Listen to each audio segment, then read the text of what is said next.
Baik, kita mulai lanjutkan ya, Bapak, Ibu, Saudara.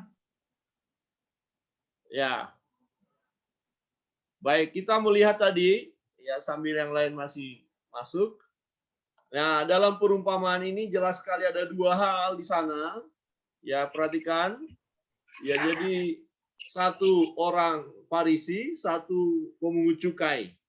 Orang Farisi yang merasa diri benar, baik, saleh, dan satu orang yang berdosa. Nah, dua-dua masuk ke bait Allah. Nah, sekarang kita mari belajar bersama.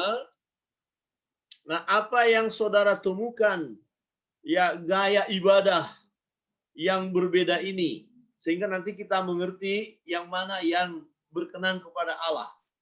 Ya, satu tadi orang yang belajar firman, setia melakukannya, tapi dalam tanda kurung kaku ya, lahiriah saja, persepuluhannya oke, ucapan syukurnya juga suaranya kencang juga, ya, dia tahu aturan-aturan bait Allah, dia datang ke bait Allah.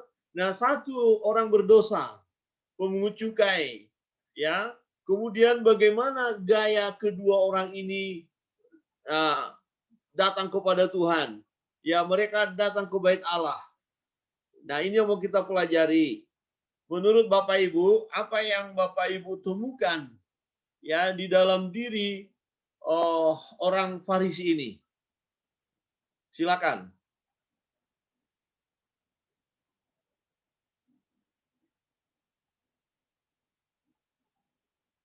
Orang Farisi datang kepada Tuhan. Nah, beribadah. Ya, konteksnya sekarang ya datang ke gereja gitu loh. Ya, dari Pak Ben. Baik, ya singkat saja dari saya, yang saya lihat dari kedua orang ini pribadi datang kepada Tuhan atau datang beribadah kepada Tuhan. Ya, kalau saya lihat orang Farisi tadi dari pembacaan bahwa dia itu membenarkan dirinya di hadapan Allah, ya, sampai dia mengungkapkan semua yang dia rasa bahwa ini yang saya lakukan, kebenaran-kebenaran yang saya lakukan. Ya, tetapi tidak menyadari bahwa ya memang dia melakukan, tetapi dia tidak menyadari bahwa itu rupanya kesombongan, dan itu mungkin itu hanya dilakukan yang disampaikan itu yang dilakukan hanya ya sebatas supaya dilihat orang. Ya, jadi tidak tulus. Kemudian ya jadi pertama bahwa dia membenarkan diri di hadapan Allah. Kemudian dibandingkan dengan orang Farisi, saya melihat bahwa orang Farisi ini datang dengan perasaan yang sungguh-sungguh bersalah, berdosa di hadapan Tuhan. Pemungut cukai, Pak, itu, Pak. Ya, bahkan dia ya benar-benar dia merasa tidak layak. Dan dia meminta, di situ dia meminta bertobat, pengampunan. Ya, dua hal itu yang saya lihat. Terima kasih. Baik, ya kita lihat jelas tadi. Nah, pemungut cukai tadi sudah disampaikan Pak Ben, ya dengan rasa bersalah datang, tapi orang Farisi tadi ya menunjukkan kebenarannya. Nah, apa yang kita temukan ketika ada orang datang ke bait Allah menunjukkan kebenarannya?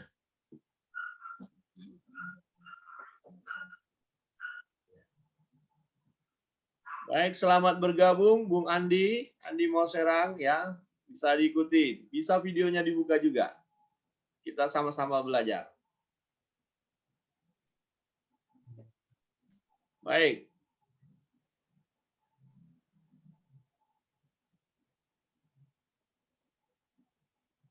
Ya, Erwin, silakan.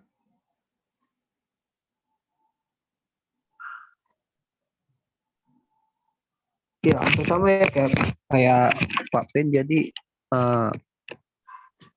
ketika datang kepada Tuhan dengan kesombongan, maka itu ya intinya tidak berkenan. Yang diinginkan Tuhan adalah kerendahan hati kita untuk datang kepada Tuhan. Itu saja. Ya, ada kesombongan ya. Nah, dia datang, ya mau dengan kebenarannya dia datang. Wah, seolah-olah dia apa? Minta sesuatu penghargaan ya. Oh, saya sudah benar Ya, loh, kira-kira begitu ya. Oke, yang lain silakan.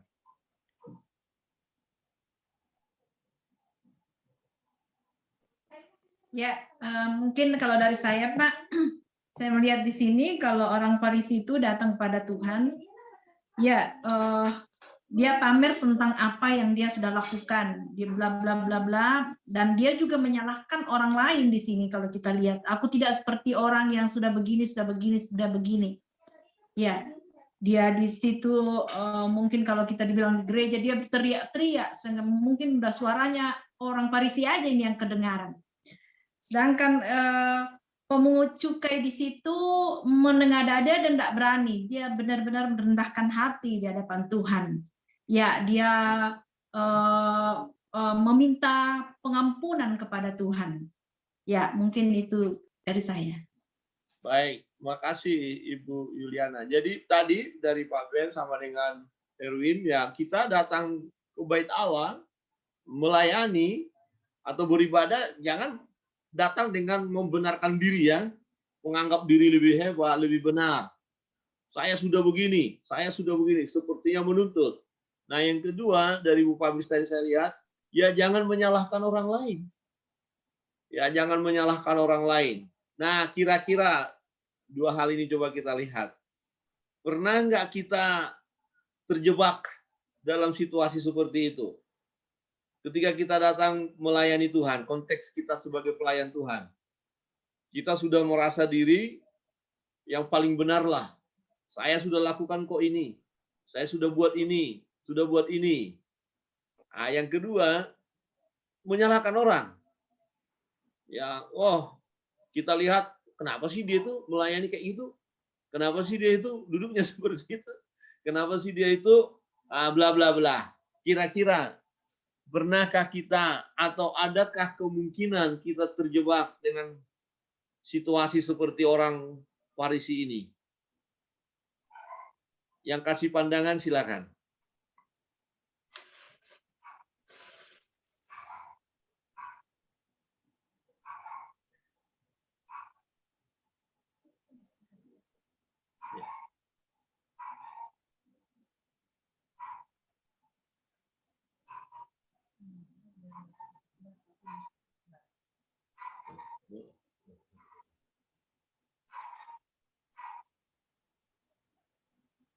Ya, atau dari Ibu Pendeta. Silakan. Ayo, bukan.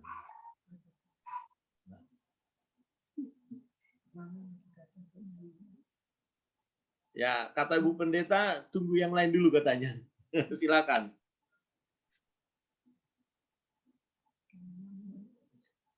Pak Fabris, ya, silakan. Ya, dari saya sedikit, Pak.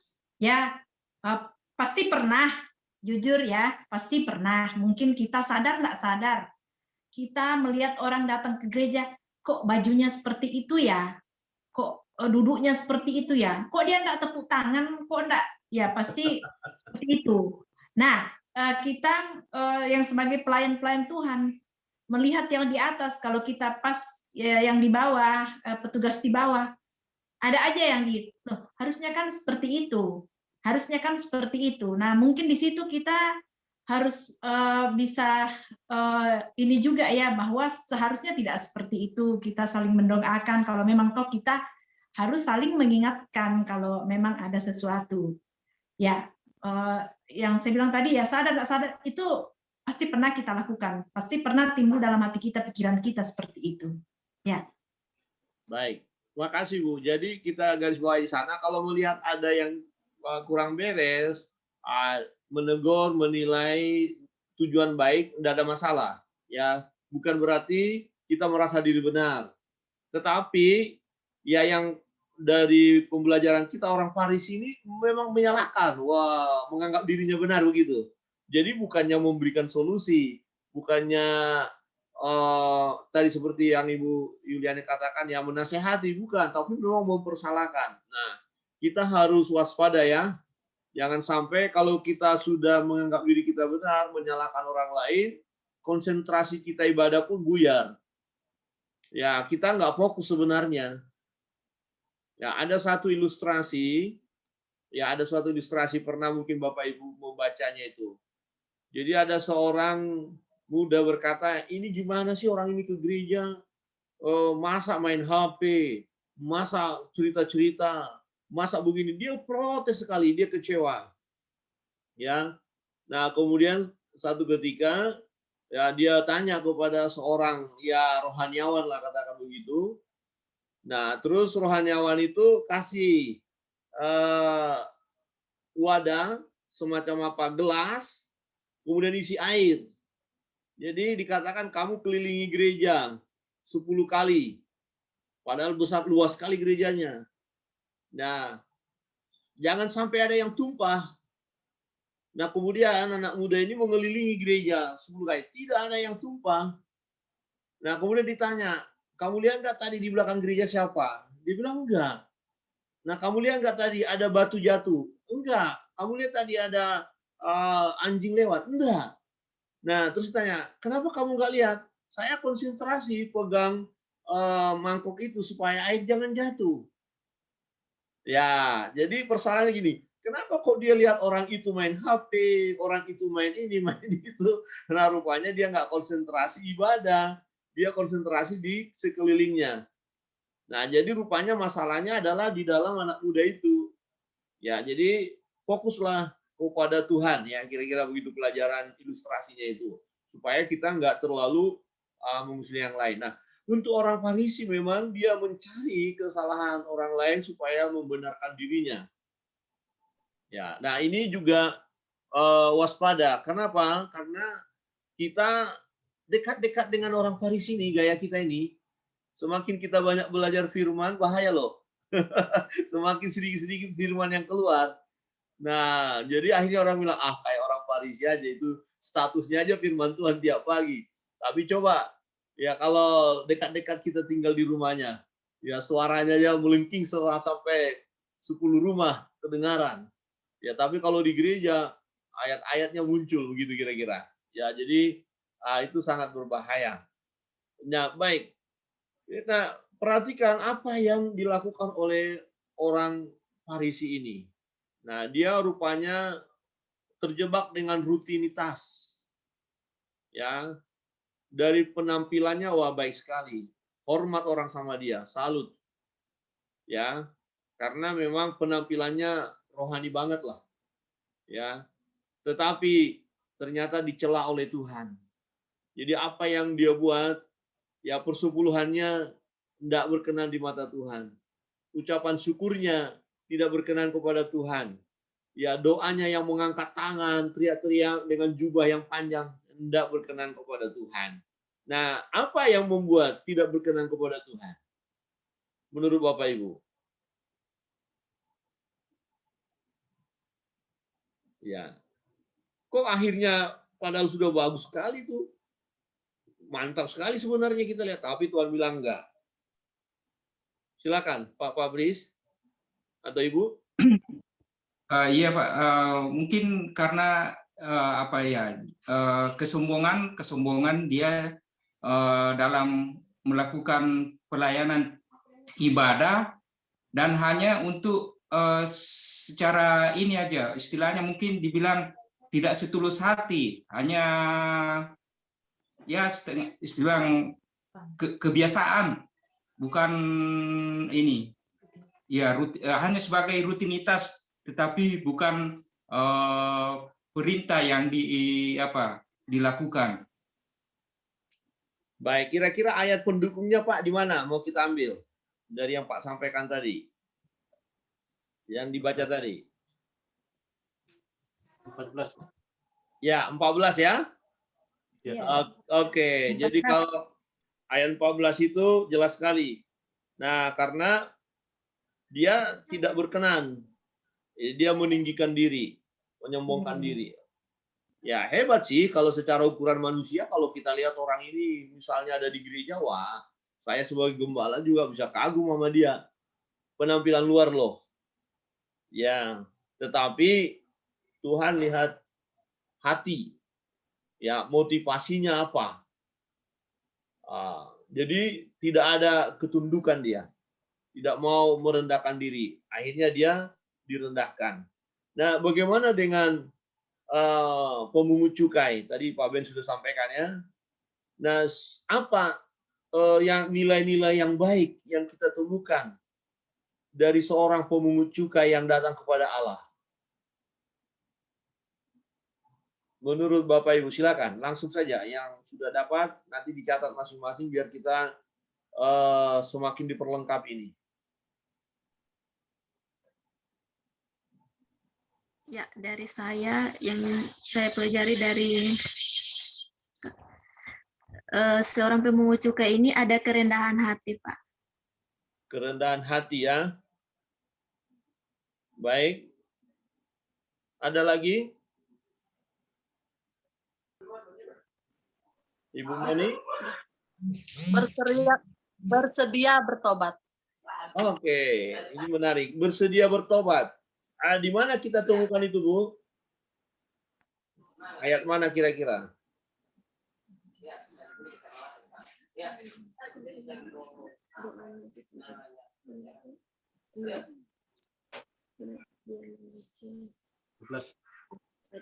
Ayat 13, Pak.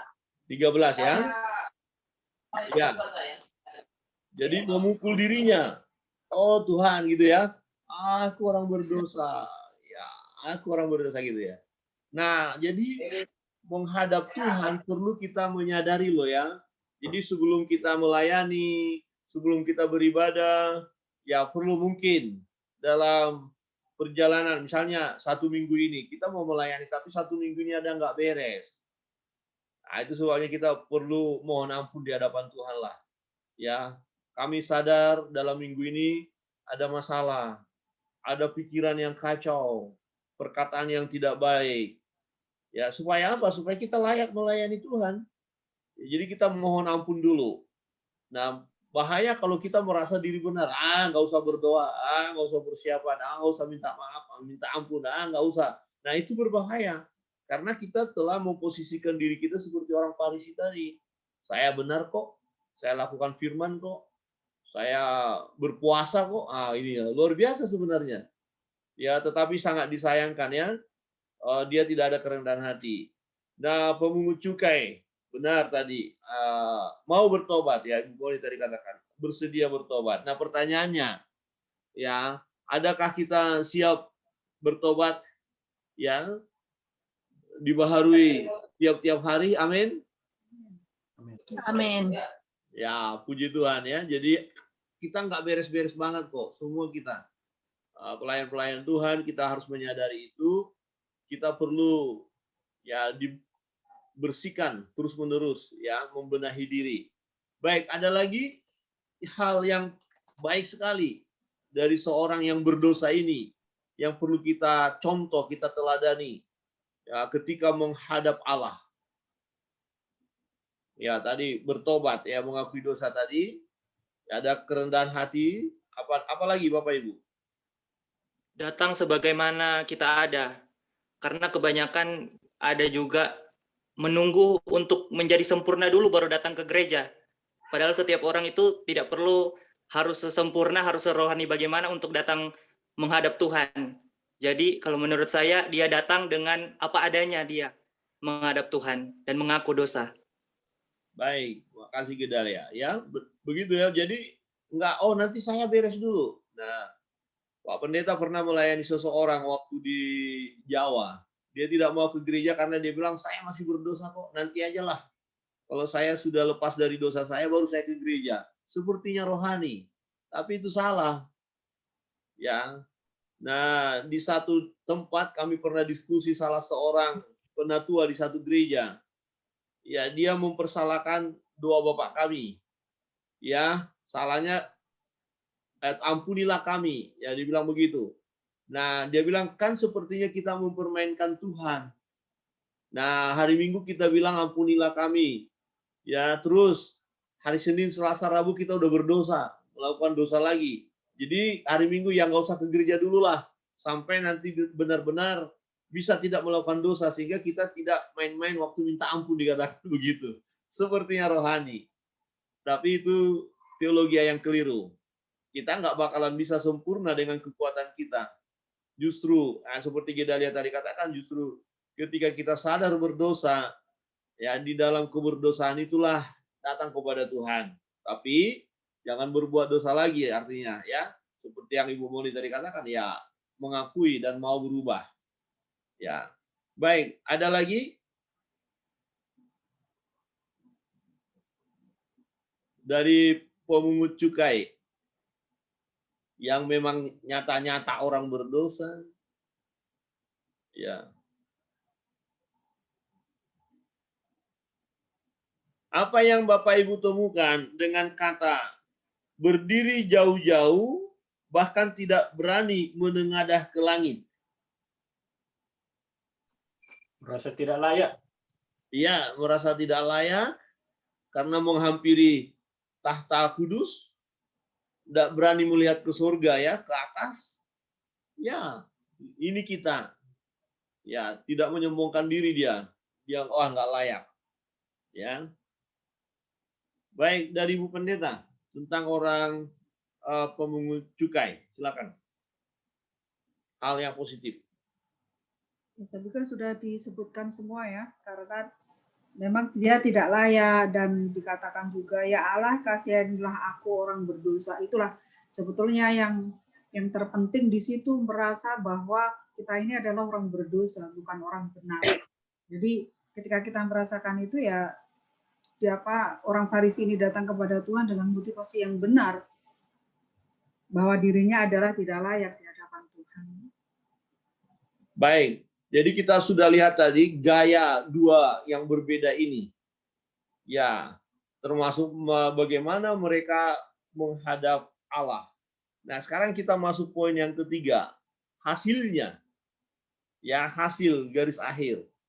Apa yang didapatkan oleh orang Farisi? Menurut Bapak Ibu. Silakan Pak Fabris.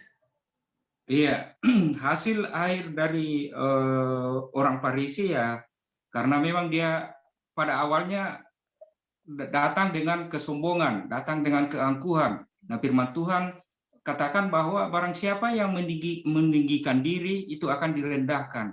Jadi dia tidak dapat apa-apa. Sedangkan orang pemungut cukai dia datang dengan kerendahan hati, ya Tuhan tinggikan dia. Baik. Jadi orang Farisi tidak dapat apa-apa, ya, bahkan dia direndahkan. Boleh dikatakan ibadahnya itu sia-sia. Pelayanannya itu sia-sia. Setuju ya Bapak Ibu ya? Jadi jangan sampai ibadah kita sia-sia. Jangan sampai pelayanan kita sia-sia. Ya, sayang kita udah berjuang, ya, tetapi pada akhirnya karena ada kesombongan, karena merasa diri benar, akhirnya Tuhan menilai semuanya yang kita lakukan sia-sia ya. Jangan sampai itu terjadi. Jadi kitalah yang menjaga diri kita. Karena gini, sebutan kepada orang-orang yang melayani, apakah semua pelayan, seringkali dia diberi orang lain memberi sebutan kepada pelayan-pelayannya adalah orang Farisi atau ahli Taurat. Mereka itu ahli Taurat. Orang itu orang Farisi. Ya, jadi mereka hanya tahu kebenaran tapi tidak tahu melakukan, itu persoalannya. Nah, bagaimana garis akhir pemungut cukai? Orang berdosa tadi. Nah, Pak Fabri sudah sampaikan tadi, ya diberkati kan? Dia yang merendahkan diri ditinggikan. Nah, jadi ibadahnya layak. Ibadahnya berkenan kepada Tuhan. Ya, dan dia dinilai oleh Tuhan telah melakukan sesuatu yang benar. Nah, kira-kira dalam perjalanan hidup kita, tentulah kita rindu ketika menghadap Tuhan, ketika kita melayani Tuhan, seperti pemungut cukai. Ya, amin. Kita datang dengan motivasi benar, merendahkan diri. Bukan berarti pemungut cukai ini tidak melakukan kebenaran yang seperti Farisi loh, bukan. Nah, pemungut cukai ini memang tidak terlalu banyak dia tahu firman. Ya, tapi hatinya tulus. Nah, jika hatinya tulus dan dia nanti belajar firman, tentu dia akan melakukan firman itu. Nah, itu yang berbedanya. Orang Farisi tahu firman, tetapi hatinya, ya motivasinya untuk kesombongannya tadi, itu yang keliru. Nah, untuk orang pemungut cukai, dia sadar dia berdosa, ya.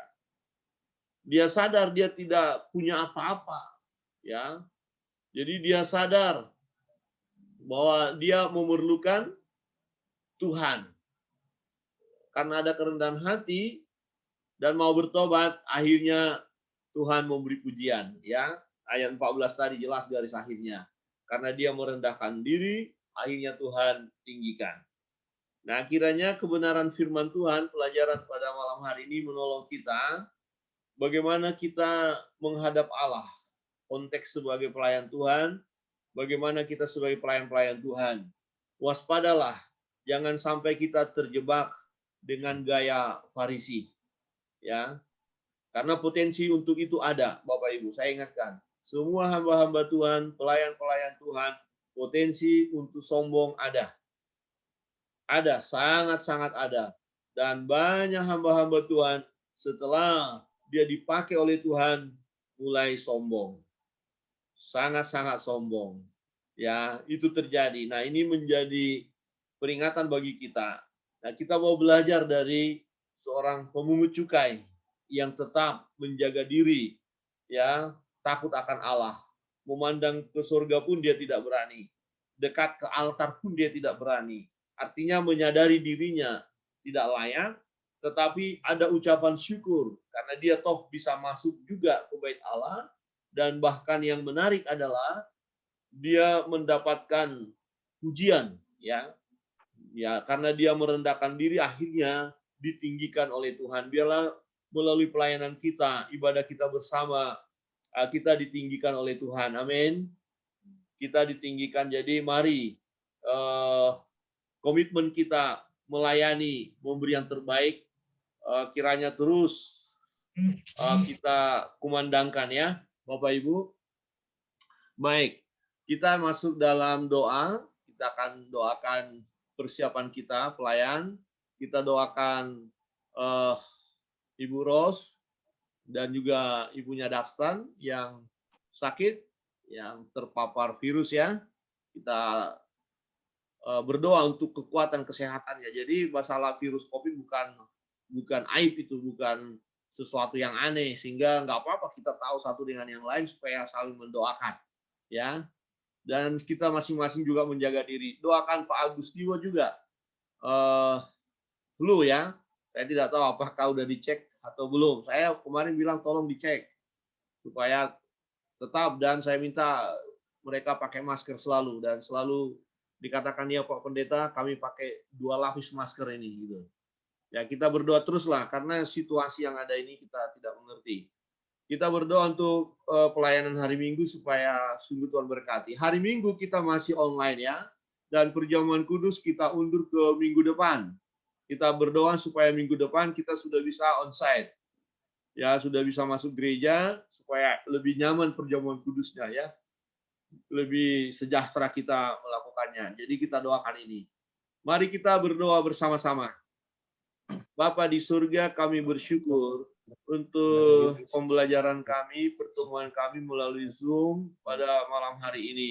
Tuhan, tolonglah kami hamba-hambamu ini, supaya motivasi kami pelayanan tetap murni, dan kami terus merendahkan diri di hadapan-Mu Tuhan. Supaya kami tidak seorang pun di antara kami yang menyombongkan diri, karena kami dipakai oleh Tuhan, karena kami terlibat dalam pelayanan. Tetapi biarlah kami terus menyadari keberadaan kami. Jika kami terlibat dalam pelayanan, ini adalah anugerah Tuhan bagi kami. Dan kami mengucap syukur kepadamu. Hamba berdoa, menyerahkan semua pelayan-pelayan Tuhan. Berkati Bapa, layakkan kami terus untuk melayani, dan kami masing-masing menjaga hati supaya kami tidak sombong, tetapi kami tetap rindu dipakai Tuhan, dan kami mau mempersembahkan yang terbaik bagi Tuhan.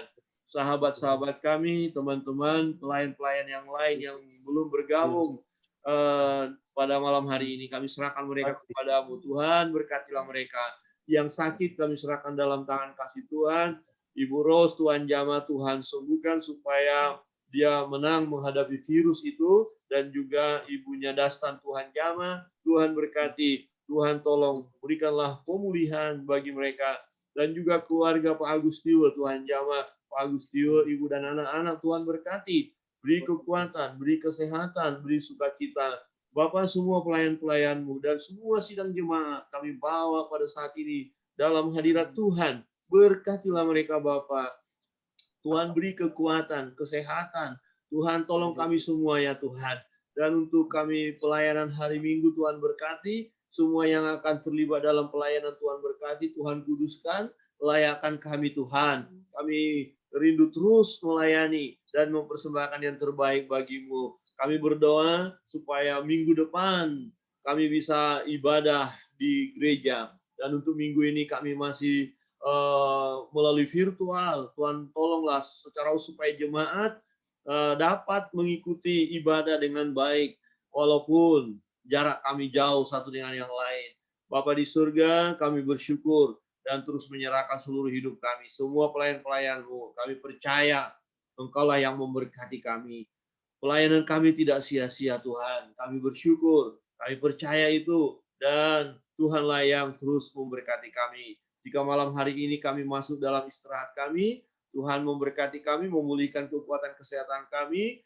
Tuhan menolong kami senantiasa. Biarlah kiranya berkat damai sejahtera dari Tuhan senantiasa mengalir dalam kehidupan kami bersama seluruh sidang jemaat saat ini sampai selama-lamanya. Dalam nama Yesus Kristus Tuhan, kami berdoa dan mengucap syukur. Haleluya. Amin. Amin. Baik. Tuhan Yesus memberkati kita. Apakah ada pertanyaan? Sharing sedikit.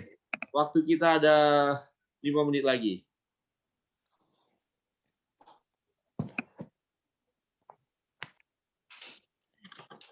Ya. Jika semua aman-aman, baik. Untuk pengumuman nanti Bung Erwin akan sampaikan ya, siapa yang akan memimpin pujian atau singer. Jadi untuk hari Minggu tetap pelayan-pelayan Tuhan diperkenankan hadir, tapi yang sehat. Kalau agak flu, batuk jangan dulu, ya, jangan memaksakan diri. Tapi yang sehat bolehlah kita bersama-sama nanti. Oke, Tuhan Yesus memberkati kita. Shalom. Shalom. Semua dibuka suara dulu. Dibuka suara, kemudian sama-sama biasa yel-yel kita ya. Pelayan Tuhan itu ya. Ya. Oke. Pelayan Tuhan. Kurang kompak Mas ya. Dibuka dulu ya. Ina nggak usah karena bunyinya nanti. Pelayan Tuhan. Beri yang terbaik. Tuhan Yesus memberkati. Shalom. Shalom.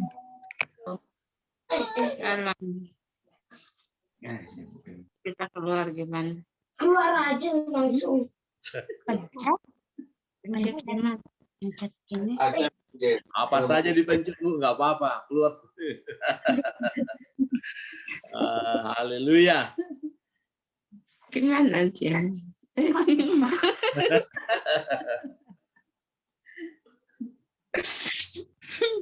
Aduh, bisa ini.